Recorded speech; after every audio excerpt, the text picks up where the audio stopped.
Hi everyone, welcome to our webinar today. The topic for today's webinar is an introduction to the Solar Power in Your Community Guidebook. This webinar is being presented by the Clean Energy States Alliance, and we have a very exciting lineup of guest speakers today. Before I pass it over to them, I'd like to go over a few very quick webinar logistics. You have a couple of options to join the audio portion of our webinar. You can call in via telephone, or you can connect via your computer's mic and speakers. If you'd like to minimize your webinar console so that you can view the presentation full screen, you can use the orange arrow that you see circled here to minimize it. And you can also use that arrow to expand your webinar console.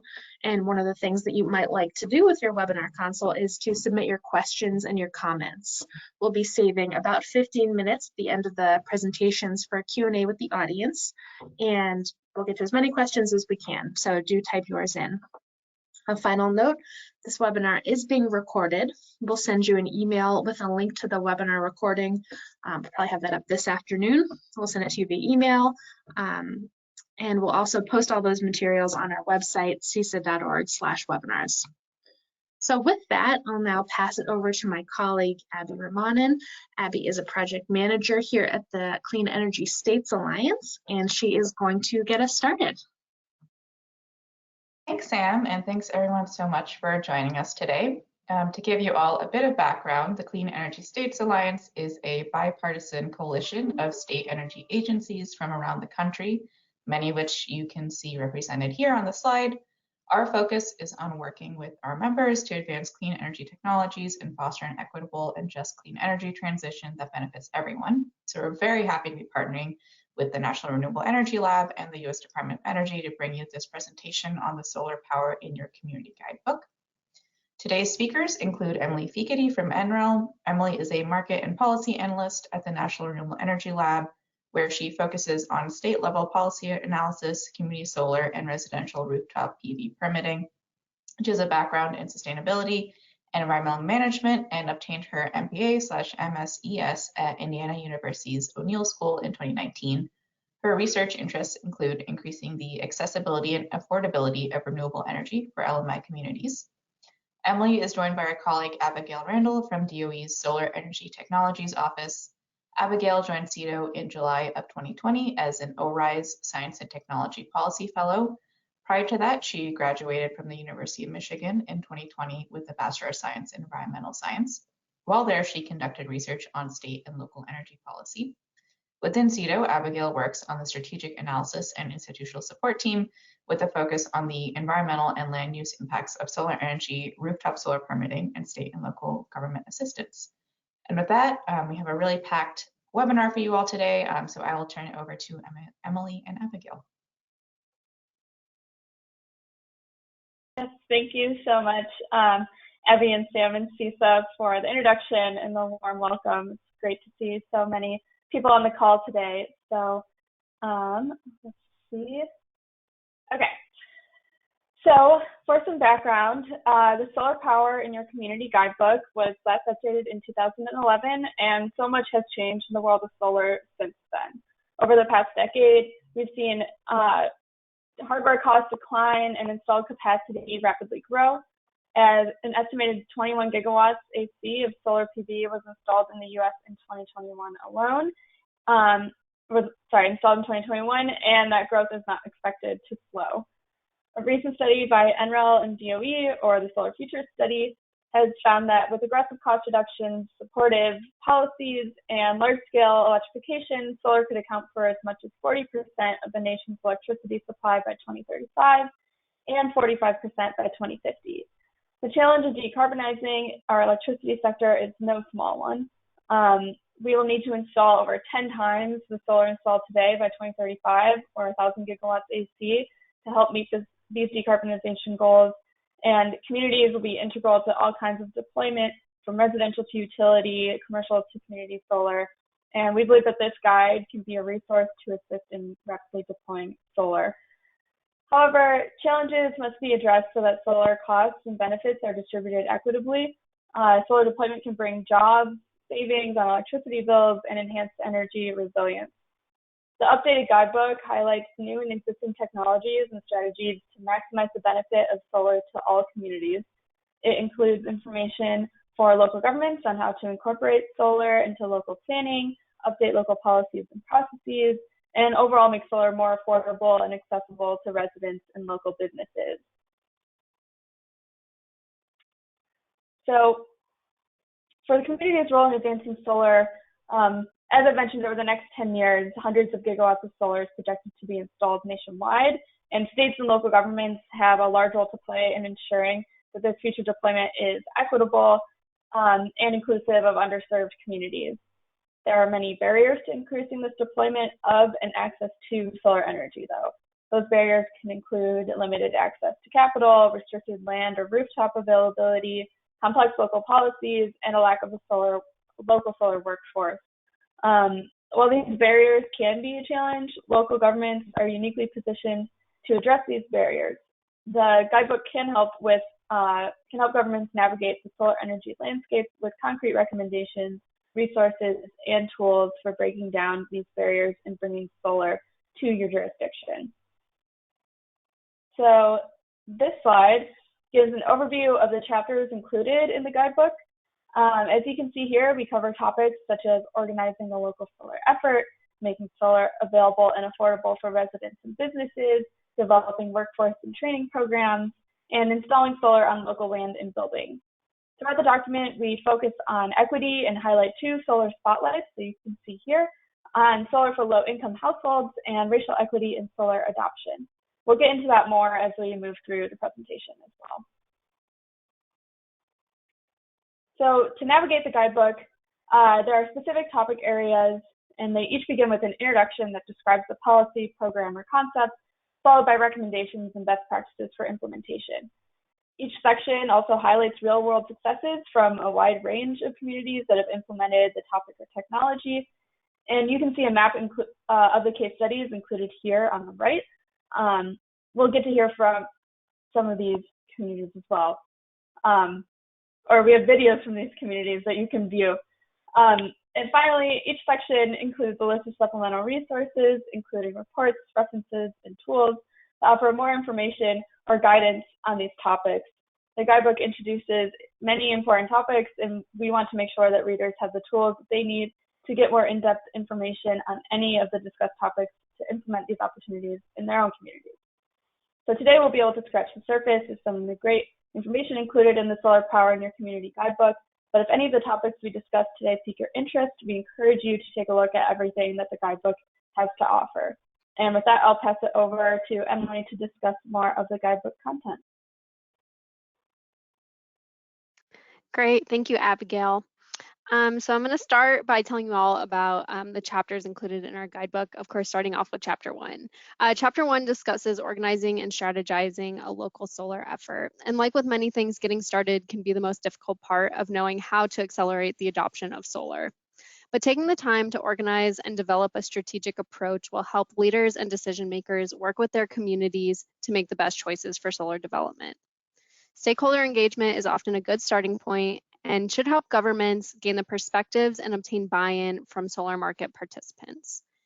Engagement can help gather input to understand local priorities, inform solar target setting, identify contextual issues such as historical inequities, and educate the public about solar. In our guidebook, we detail a number of opportunities to engage stakeholders, and one of those options is to start by creating a solar advisory committee or task force that includes a broad cross-section of the community. We also encourage coordinating with community-based organizations, which can increase the effectiveness and equity of any effort. In the guidebook, we also go into detail about what types of organizations and stakeholders you may consider coordinating or partnering with, and the value that each of these organizations might have when organizing a solar effort. And now, when it comes to the how of engaging these stakeholders, we also provide a detailed list of equitable strategies for managing and making public meetings accessible to ensure that all stakeholders have the opportunities to participate. But the guidebook also presents non-traditional opportunities for engagement outside of public meetings, for example, creating a survey that can be accessed mobilely. In this chapter, we also discuss various forms of support that are available when organizing solar efforts, including technical assistance, funding opportunities, and support from interns and fellows, many of which these are applicable at both the state level and the local level. So the first one is technical assistance, which is non-financial assistance provided by experts. And that can take the form of information, skills training, technical data, or consulting services. And it can be obtained at any stage during solar development. The National Renewable Energy Lab and Department of Energy both offer many different opportunities for technical assistance. And there are also many more opportunities beyond just what our organizations offer. We also include in the guidebook a table that lists specific technical assistance opportunities and resources to help find opportunities like this near you. In addition to technical assistance, we also discuss pursuing localized funding opportunities to help pursue solar. One great example is from NYSERDA, which is the New York State Energy Research and Development Authority, which provides grants to address barriers to solar installations for low-income households, grants to local governments that demonstrate leadership in clean energy, funding for training programs, and more. Communities or state agencies may also consider hiring an intern or fellow to pursue solar development, which can also help those individuals in developing their own career skills. Setting a concrete role for interns or fellows helps them achieve realistic goals. And hiring interns or fellows also provides partnership opportunities with local colleges and universities. We include tips for setting up a successful internship, as well as possible roles and tasks specifically related to solar adoption that an intern or fellow could contribute to.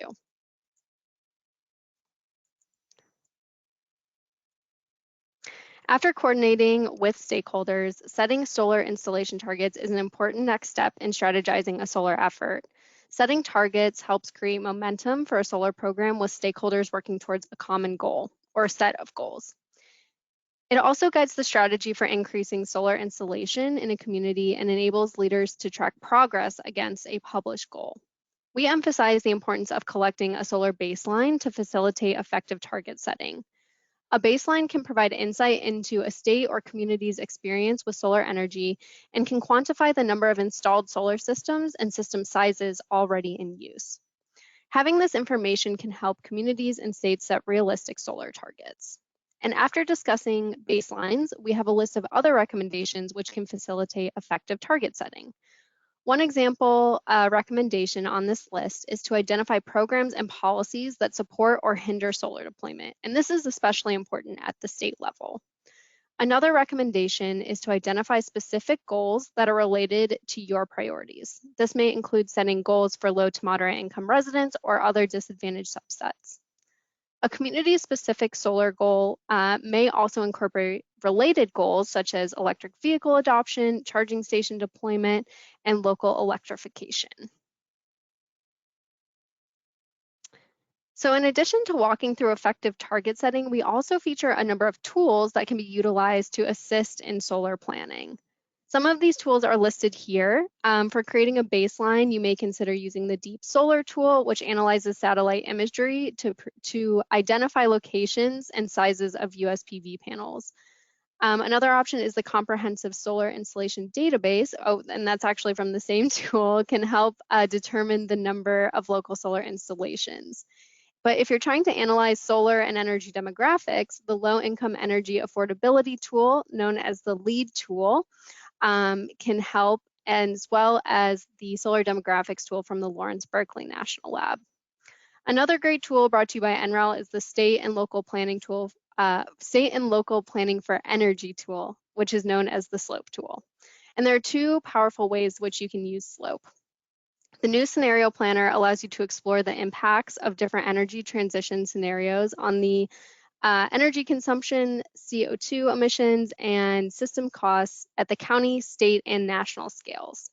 And the other option is to use the data viewer, which allows you to dive into city, county, and state data on renewable energy and energy efficiency, as well as sustainable transportation potential and projections, including solar.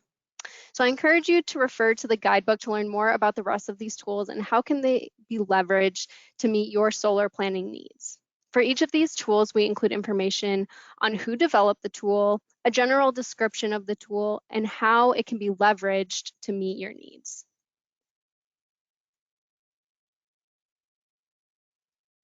And finally, to wrap up Chapter 1, we discuss opportunities for solar to be incorporated into existing planning efforts. This step helps clarify the role that solar energy will play in achieving broader goals. For some communities and states, they may choose to create a completely new solar plan, but most likely there are already plans or targets that solar can be incorporated into. Sustainability plans and climate action plans have become fairly common and are a great fit for solar.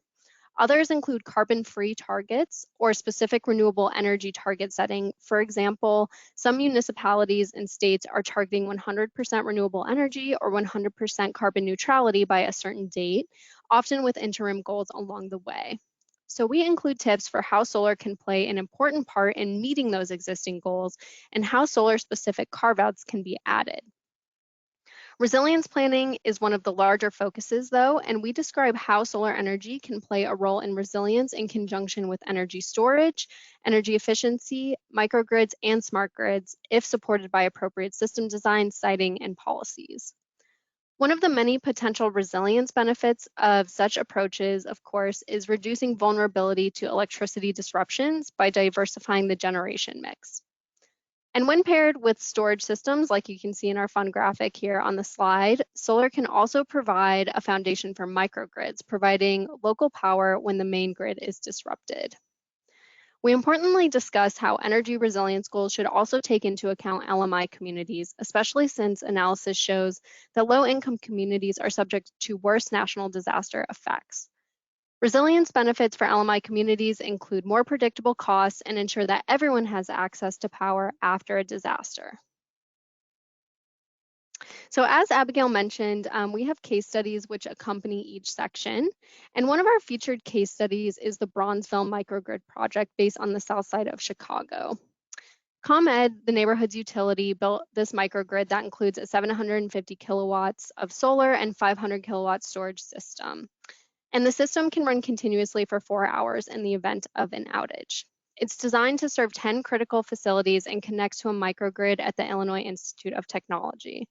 The solar installations are in the Dearborn Homes community, which is a public housing project composed of 16 high-rise buildings and is part of the Chicago Housing Authority.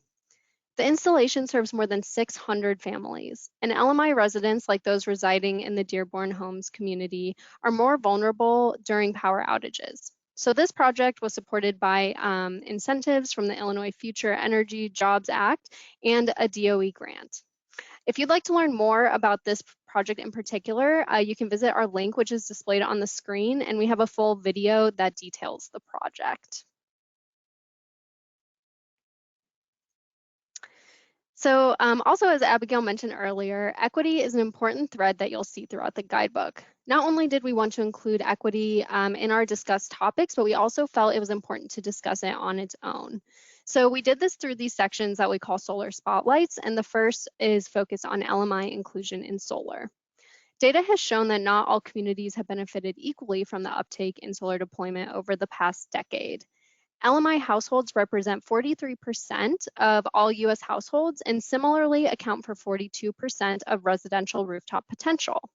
However, as of 2018, LMI households only represented 15% of residential solar adopters. And at the same time, LMI communities have substantially larger energy burdens than their high-income counterparts, meaning that a larger proportion of their income goes towards their energy bill. The median energy burden for low-income households is 8.1%, which is more than 3 times that of non-low-income households at 2.3%. Solar energy technologies can be used in combination with energy efficiency and other programs to reduce the energy burden of low-income customers. Solar can also offer additional benefits, such as reduced need for bill assistance, reduced utility shutoffs, and local job opportunities. Numerous states have implemented programs and policies to address this disparity in solar adoption to date, and we feel that local governments have the opportunity to implement their own programs at the local level. In the guidebook, we list specific strategies that can be implemented to ensure that LMI communities are included in local and state level solar efforts, some of which are listed here on the slide. One example is creating an LMI-specific community solar program, which may be especially beneficial to renters or those without suitable roof space. Communities may also consider creating a Solarize campaign targeted at LMI customers or partnering with a local housing authority to bring solar to affordable housing. These opportunities and many more are detailed in the guidebook.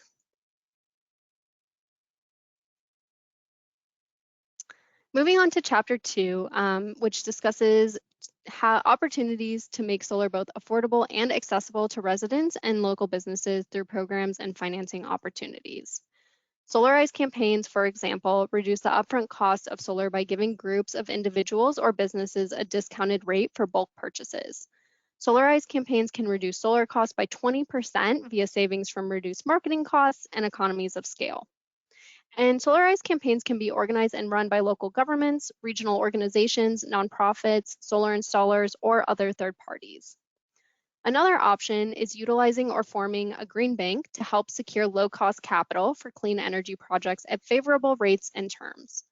Green banks complement established financing institutions by attracting and leveraging private capital that is not typically accessible in some markets, such as low-income homeowners. And green banks can be started and run on the local level or the state level, and they're actually fairly common on the state level. New York, Connecticut, Rhode Island, and Hawaii are just a few examples of state-level green banks. And there are a variety of options for forming a green bank, which are detailed in the guidebook. Localities may also consider offering a property assessed clean energy financing program, which is called a PACE program. And these PACE programs allow residential and commercial property owners to finance the upfront cost of clean energy on a property and then pay back the costs over time through an assessment directly attached to the property through a locally filed lien. PACE programs must be authorized by state-level legislation, but are then adopted at the local level. And there are additional mechanisms that can be implemented to help overcome solar adoption barriers specific to LMI households and communities, including those listed on the slide, such as on-bill financing and loan loss reserves. The guidebook has a full list that details the benefits to these listed options and more. So another opportunity for state and local governments to ensure solar is accessible is to update policies and processes, as the legal and regulatory framework forms the foundation for building a sustainable solar market. And these are discussed in Chapter 3. The guidebook contains information on what zoning and ordinance considerations are common and relevant to solar deployment, such as solar access and solar rights, height exemptions or allowances, historic buildings, tree replacement, aesthetic requirements, and more. But we also discuss solar mandates and solar-ready ordinances. Solar-ready policies require that measures be taken to ensure that solar can very easily be adopted with minimal structural barriers in the future, such as designing roof trusses for additional load and installing conduits for housing wire. Solar mandates require that new construction be equipped with PV. Installing solar on new construction is about 65 cents per watt less expensive than retrofit installations, which is about 24% cheaper overall. And this is primarily due to lower customer acquisition and permitting, inspection and interconnection costs, as well as reduced costs from efficiencies in labor. California was the first state to institute a solar mandate requiring that all new residential buildings, 3 stories and under, to install rooftop PV. But solar mandates and solar-ready ordinances are also being implemented at the local level in places like Austin, St. Louis, and Tucson.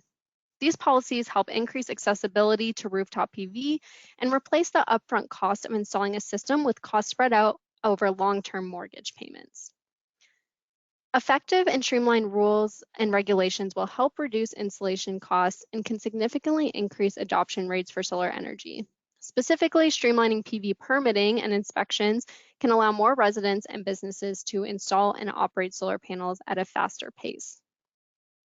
Many jurisdictions are moving solar permitting to online portals to save time, and some have even moved to using an instant permitting platform such as the Solar App Plus tool that can conduct the permit review process instantly, saving hours of review time for local staff and allowing projects to move to installation at a faster pace. Clarity and transparency throughout these processes can help ensure that solar is expanded into underserved areas and help reduce disparities in solar adoption.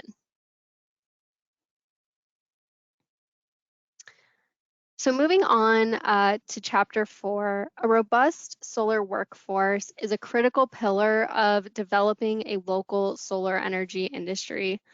For solar installers, training programs help ensure consistent installer competency, and through increased consumer satisfaction can help drive additional local demand for solar installations. Many U.S. K-12 schools are integrating solar and energy systems into their science, technology, engineering, and mathematics curricula. And by going solar, schools can use project-based data for energy-themed lessons and create professional development opportunities through vocational job trainings for high school students. In addition, solar on schools can reduce energy costs and contribute to local resilience by turning the school into a local resource for safety during disasters. I also want to mention the number of renewable energy programs at institutions of higher education, which offer certificates as well as undergraduate and graduate degrees, helping increase the number of young professionals entering the renewable energy sector. Academic programs that may provide beneficial partnerships to states and communities with opportunities in engineering, energy systems, economics, sustainability planning, energy policy, and so forth. And when considering potential institutions for partnerships, we also encourage those focusing on equity to consider partnering with minority-serving institutions or historically Black colleges and universities. Solar training programs run by joint apprenticeship training committees or community colleges are also well suited to build local solar workforces, with programs focused on system design, safety and maintenance, installation procedures, solar controls, battery technology, and more. Many union training programs teach solar installation to apprentices, as well as offer journey upgrade classes on new and emerging technologies. And when engaged, labor unions can be excellent partners for solar deployment, as well as the realization of economic and equity benefits. Overall, thoughtful workforce recruitment and development can help ensure that the industry reflects local diversity and that opportunities are widely accessible, and that economic growth reaches areas where it provides the greatest benefit. On the topic of workforce development, I'd like to tell you more about one of our featured case studies, which is Madison's Green Power program. In 2016, Madison started this program to train underemployed and unemployed residents from underrepresented communities in basic PV installation. Trainees work alongside electricians from the city's engineering division to install PV on city facilities and aid in energy efficiency upgrades. As of 2020, the Green Power participants had installed 16 PV projects totaling over 813 kilowatts, helping the city offset an estimated 765 metric tons of carbon dioxide annually. Participants are also guided in life skills, which can aid in obtaining a permanent job after the training concludes. Participants have gone on to gain electrical apprenticeships and become certified journeymen, and some have even been hired on by the city permanently. If you'd like to learn more about Madison's Green Power program, you can visit the link displayed on the screen to watch the full video that features this case study. Moving on to Chapter 5, which discusses how the opportunity to educate and empower potential customers through inclusive strategies that can supplement the public's knowledge about solar energy, promote consumer confidence, and help consumers decide whether to install solar energy systems on their properties.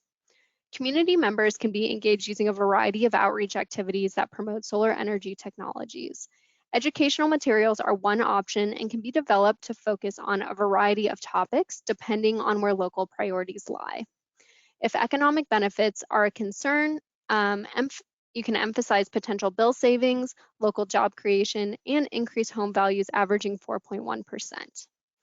For LMI households that may assume solar is financially unfeasible, there's an opportunity to highlight different financing options. And when energy resilience is a concern, a community may highlight how solar plus storage can reduce vulnerability to electricity disruptions.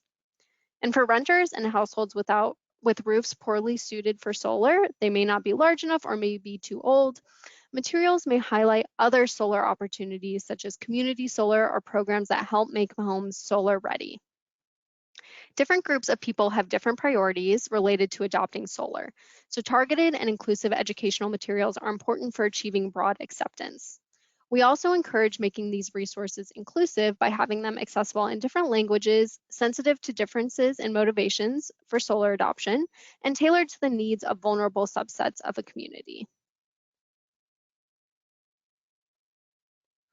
Our next solar spotlight highlights racial equity in solar adoption. Recent analysis shows that rooftop PV adoption rates are significantly lower in Black and Hispanic majority census tracts, even when controlling for differences in household income and home ownership. African American and Hispanic households are also disproportionately more likely to experience energy insecurity and utility disconnection. State and local governments are in the unique position to help change this by striving for greater equity and access to solar benefits. The solar workforce is another area with underrepresentation of certain groups as reported by the 2020 National Solar Jobs Census. Black or African American individuals, for example, represent 7.9% of the solar workforce, which is below their national workforce representation of 12%. So we present opportunities to help create a more equitable solar market, some of which are listed here on the slide, and I'll touch on some of these now. Adopt specific goals to ensure racial equity. Goals could include deployment, ownership, engagement, and workforce metrics, addressing who owns and is benefiting economically from solar. Accounting for historical injustices. Injustices, which may include redlining and environmental contamination in communities of color, should be considered when planning new programs or policy updates, as they can still impact communities today. For example, previously redlined neighborhoods have fewer trees and higher average summer temperatures, leading to higher air conditioning needs and costs, as well as higher health risks. Partnering with a minority-owned business. When starting a solarized campaign or another program that involves working directly with a solar installer, partner with a minority-owned business and seek to be inclusive of underrepresented groups in that campaign. And learn about ban the box policies. These policies promote fair hiring and give formerly incarcerated people an opportunity to enter the industry without facing barriers. Our final chapter discusses solar on local land and government buildings. Government buildings can offer structures for PV directly benefiting the community by adding renewable energy to publicly available communal spaces and reducing government energy costs. And governments often own land and facilities near electricity load centers, making them good hosts for renewable energy generation. Leading by example can also encourage area residents and businesses to adopt solar and can provide an educational opportunity for the surrounding community. Governments may also consider more innovative approaches to installing solar, such as electric vehicle charging infrastructure paired with solar, agrivoltaics, or even floating PV.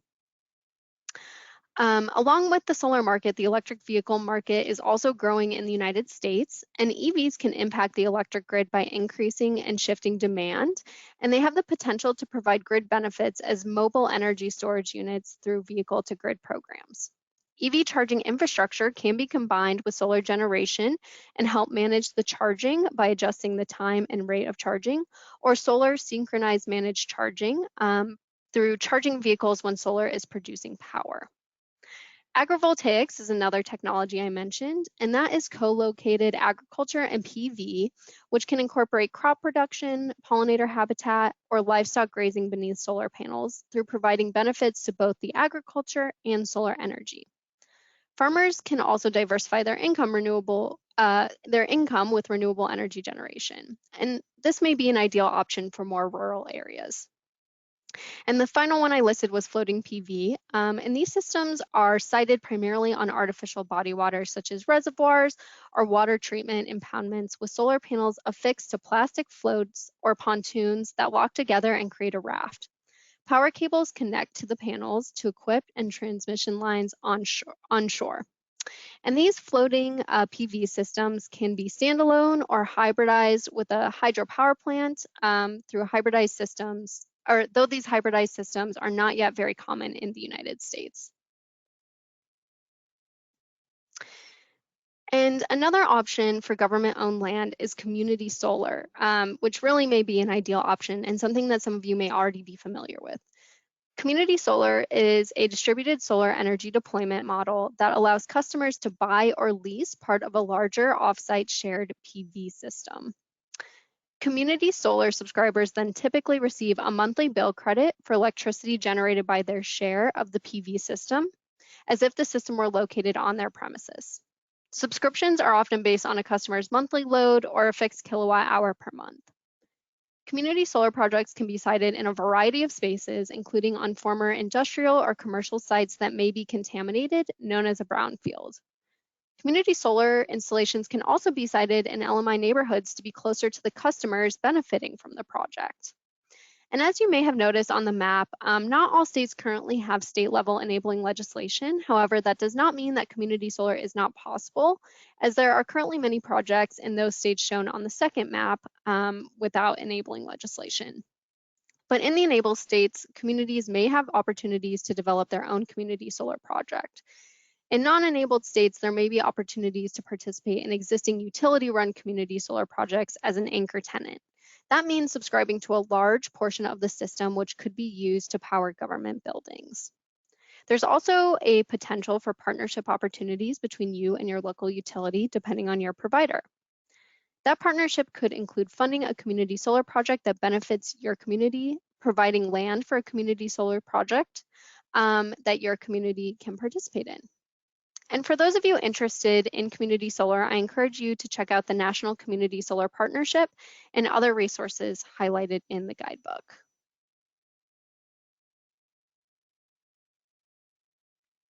The final case study I'll feature for you all today is in Batesville, Arkansas.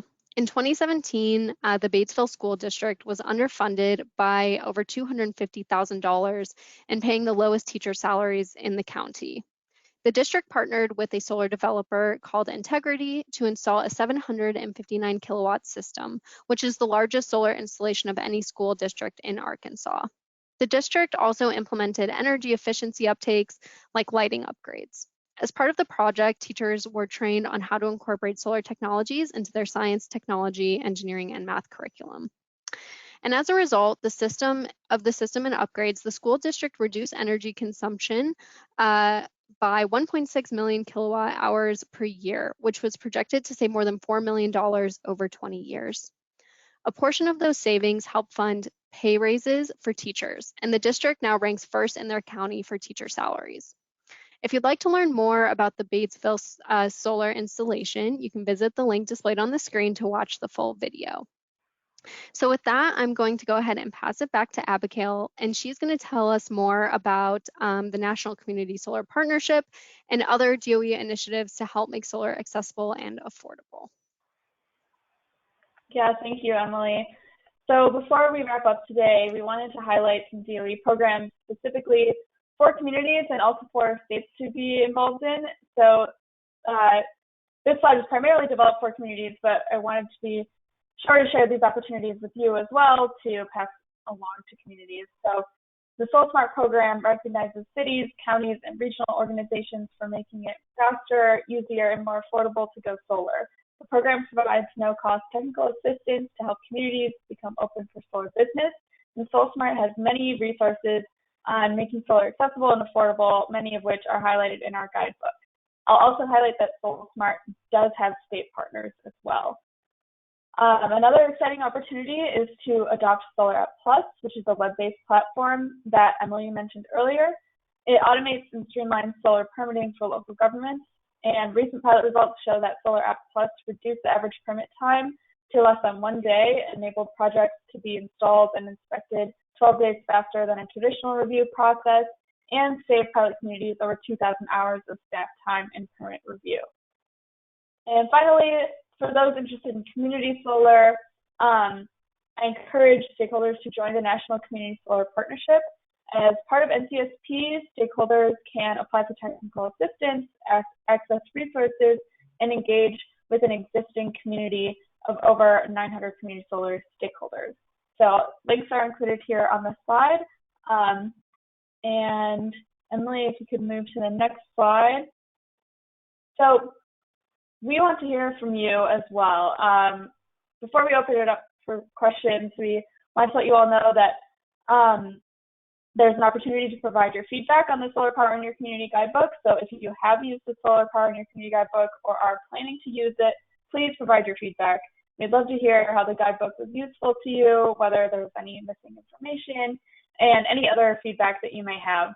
You can send any feedback directly to Emily, and her email's on the slide, or you can access the QR code here on the screen. And don't worry, this QR code is also included in the guidebook if you missed it from the slides today. As a reminder, you can access the Solar Power in Your Community Guidebook at energy.gov/solar-guidebook. And with that, we can open it up for discussion and any questions that you all may have on the guidebook. Awesome. And just as a reminder, it's not too late to submit your questions. So if you think of anything else while we're chatting, feel free to put them in the questions box. But the first question I had is actually a bit more just logistical. Folks want to know if there are paper copies of the guidebook available in addition to the online versions. That's a great question. So obviously paper copies have become a little less common, and we haven't actively produced any, but if that's something you're specifically interested, you can reach out to me via email and I can see what I can do to accommodate that. All right, awesome. So yeah, moving on, we have a lot of questions, probably won't be able to get through all of them, but we'll do our best to do as many as we can. The first brings up, you know, you all mentioned that it's really important to be engaging with communities on solar, particularly LMI communities. But there is obviously that issue of trust, particularly if you're a state government or a local government. There's obviously some decades of mistrust there, and it's always important to kind of be engaging with trusted parties to help build up that relationship. So does the guidebook address, you know, tips or ways to build that trust with communities or choose a trusted partner organization at all? Absolutely, that is a great question. So I think it's really addressed in two areas of the guidebook. Chapter 1, which, as I mentioned earlier, Chapter 1 is designed for organizing and strategizing a local solar effort, but I think some of those concepts can still be applied to this idea, especially for state organizations, of gaining trust. We have a list of organizations that we encourage partnership with and how exactly those partnerships can be valuable. But really specifically here, I think partnering with community-based organizations that already have a level of trust, even if they're not involved in energy or solar already, those can be great areas for partnership. Like I said, if they're already a trusted organization, they can help build that bridge to bring that information to a community in a trusted way. And the other chapter that I think is really discussed in is in Chapter 5, and that's where we discuss more targeted educational materials. So that maybe not address building trust as much, but what it can do is help address the issues that people are interested in. And that can bring a level of trust with that. If they see materials that are designed specifically for their concerns, that can help them take in that information. Awesome, thanks. Beyond that, so another topic folks want to know a little bit more about was, are there specific chapters in the guidebook that address how to integrate solar as well as additional renewable technologies when you're doing kind of a systems-based planning approach?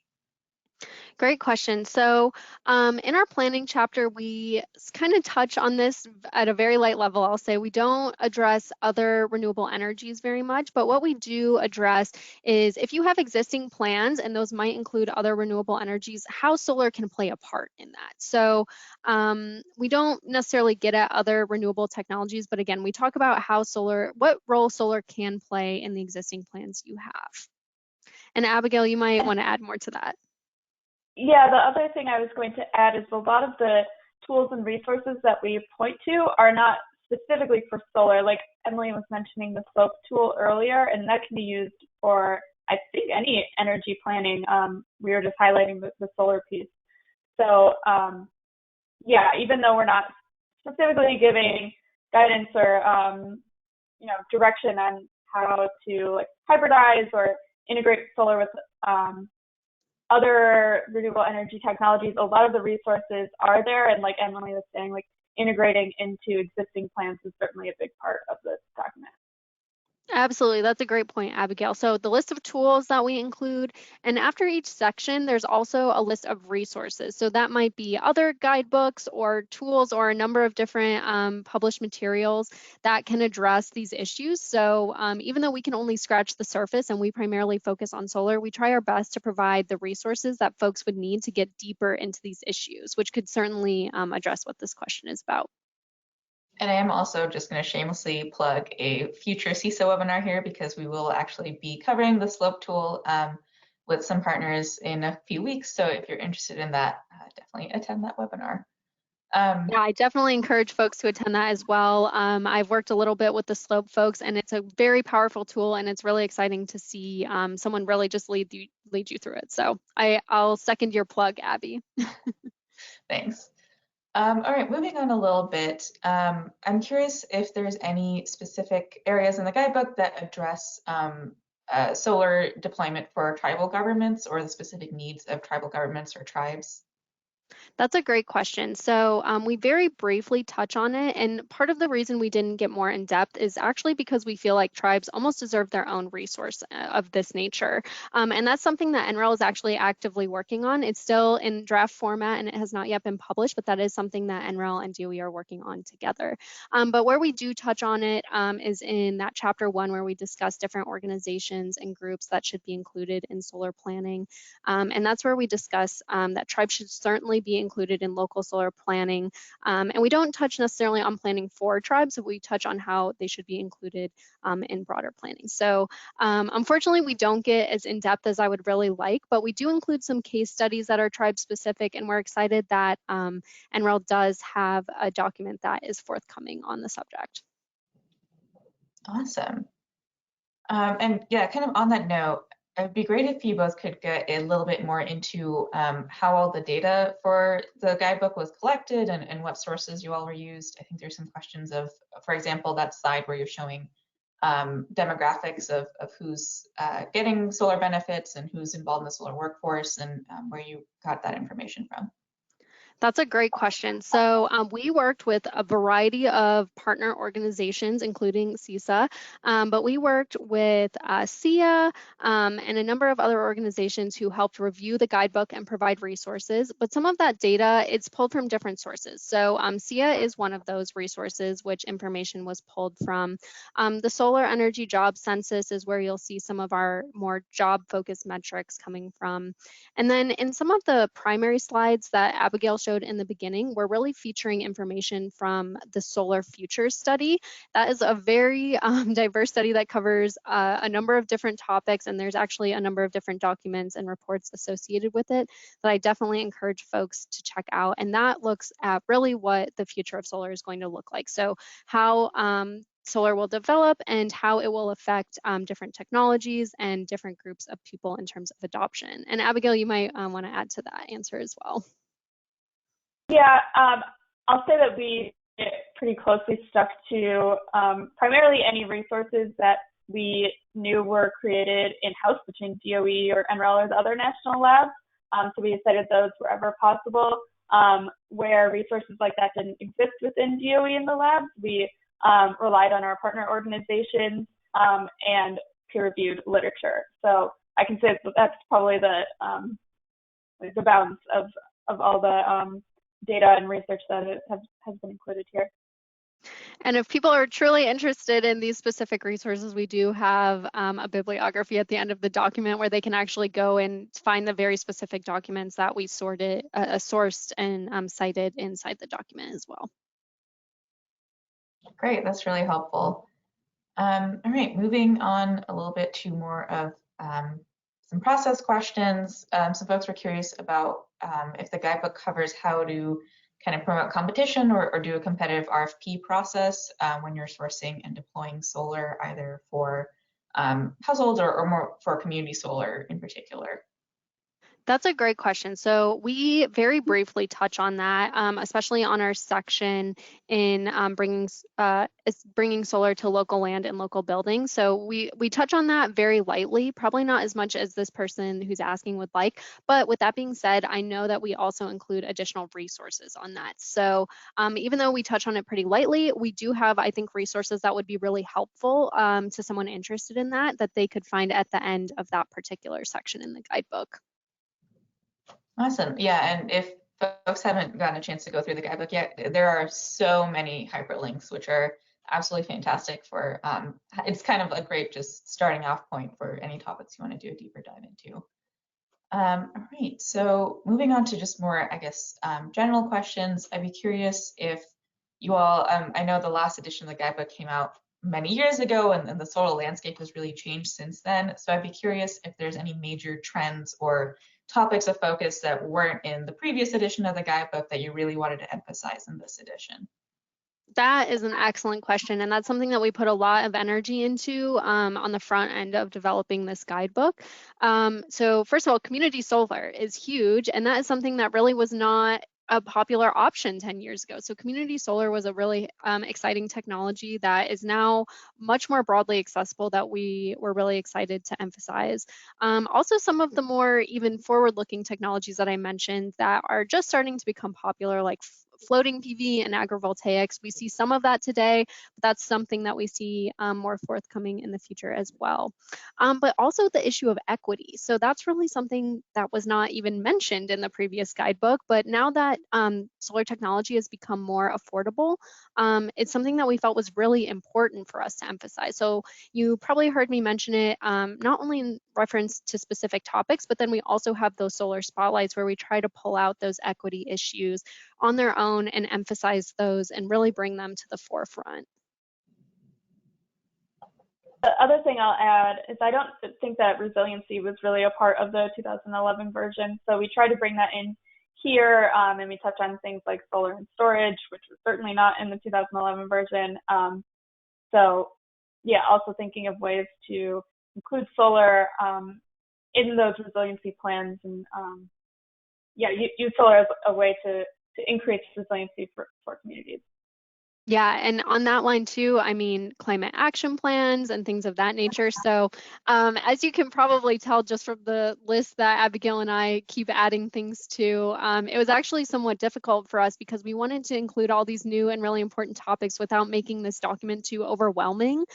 So it's really something we put a lot of energy and thought into about what new topics to include, what we should maybe provide a little bit less information on than the previous version and things of that nature.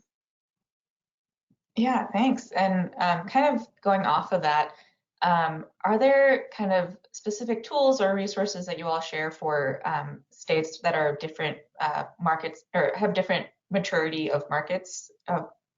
I'm phrasing this incorrectly.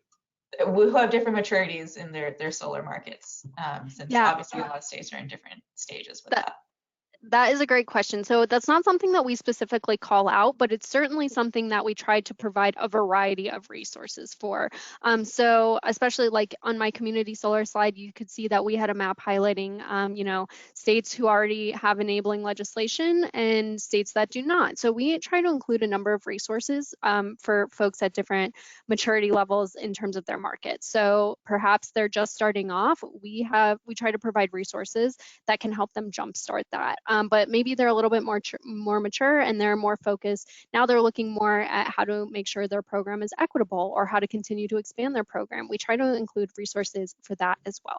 So to broadly answer your question, yes, but although we don't specifically call it out, we do try to provide the resources for folks at any level in their solar planning. Great. And we also, this is maybe more at the local level than the state level, but we recognize that certain communities can have very different like levels of resources, staff time, like available to commit to something like solar planning.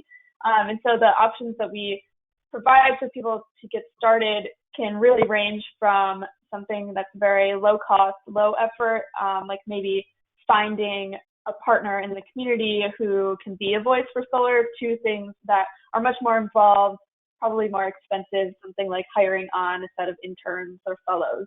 So we try to provide a wide range of options to meet communities where they're at. Absolutely. And even just to build on what Abigail was saying, so we try to provide that list of technical assistance opportunities that can be for communities with no resources whatsoever available to designate towards solar planning. They can apply for that technical assistance to really help jumpstart what they're working on.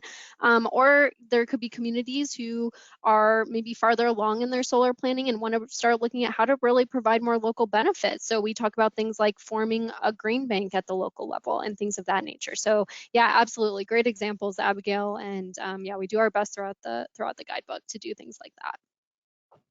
Yeah, and kind of going off of that, we've talked a lot about how this guidebook can be used for state and local governments, but are there sort of relevant topics for nonprofits or for community organizers? Who are kind of the key audiences for the guidebook? Absolutely. So when we developed this guidebook, our primary focus is decision makers within the community, so local governments. But that being said, those are not the only people who can benefit from this. Absolutely, people who are just even residents or consider themselves local stakeholders and want to understand how they can help have their voice heard within their community. Organizations who want to be more involved in projects like these. I think this guidebook can give a lot of insights and ideas that people can bring up to their community. So maybe their community isn't even aware of this guidebook or aware of the advantages that solar can bring. This guidebook can help lead them to ideas that they can bring forward to their community in those ways.